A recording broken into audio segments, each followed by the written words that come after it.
আকাশে সিঁদুরের দাগ আর পাহাড়ে আগুনের ছোঁয়া, কুণ্ডুলি পাকালা ধোঁয়া। মধ্যরাতে নিস্তব্ধতা ভেদ করে ফেরে জ্বলে উঠল ভারত পাকিস্তান সীমান্ত উত্তেজনা। পেহেলগাম হামলা জবাব দিতে প্রস্তুত ছিল ভারত। দেশটির গণমাধ্যমের দাবি মতে সেই প্রতিশ্রুতি মতোই ঠিক নিজের পছন্দ সময়ে জবাব দিয়েছে ভারত। পাকিস্তান এবং পাক অধিকৃত কাশ্মীরে আঘাত হেনেছে ভারতীয় সেনারা। ভারতের প্রতিরক্ষা মন্ত্রণালয় জানিয়েছে অন্তত 9টি স্থানে এই সামরিক অভিযান চালানো হয়েছে। যদিও পাকিস্তানের প্রধানমন্ত্রী শাহবাজ শরীফ দাবি করেছেন মাত্র 5টি জায়গায় হামলা হয়েছে। তবে সংখ্যার খেলা ছাপিয়ে এবার কথায় নয়, কাজে জবাব দেওয়ার দাবি করেছে ভারত। আর এই ঘটনাকে কেন্দ্র করেই চরমে উঠেছে দুই প্রতিবেশী দেশের উত্তেজনা।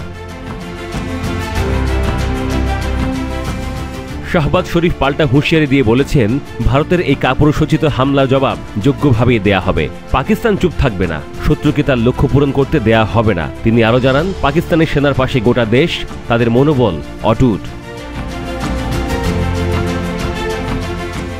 ভারতীয় সেনাবাহিনীর এক্স হ্যান্ডেলে ইতোমধ্যে জানানো হয়েছে অপারেশন সিন্দুর সফলভাবেই চলেছে। ঠিক একই সঙ্গে জম্মু কাশ্মীরে পুঞ্চ রাজৌরি সীমান্তে সংঘর্ষ বিরতি চুক্তি ভেঙে কামান দেখেছে পাকিস্তান। ভিমবের গলিতে গোলাবর্ষণে জবাব দিচ্ছে ভারতীয় সেনা। ভারতের প্রতিরক্ষা মন্ত্রণালয় সূত্র বলছে, বায়ুসেনার সমস্ত ইউনিটকে অ্যালার্ট মোডে রাখা হয়েছে। সীমান্তে যে কোনো ধরনের আগ্রাসনের জবাব দিতে প্রস্তুত ভারত।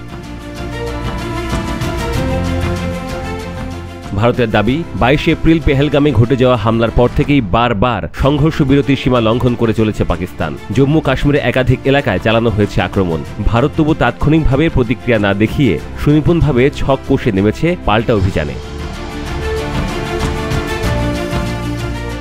এদিকে ভারতের অপারেশন সিন্ধু চলাকালীনই জম্মু ও কাশ্মীরে পুঞ্চ রাজৌরি এলাকায় গোলাবর্ষণ করেছে পাকিস্তানি সেনারা। ভারতীয় সেনার তরফে এক্স হ্যান্ডেলে একথা ঘোষণা করা হয়েছে।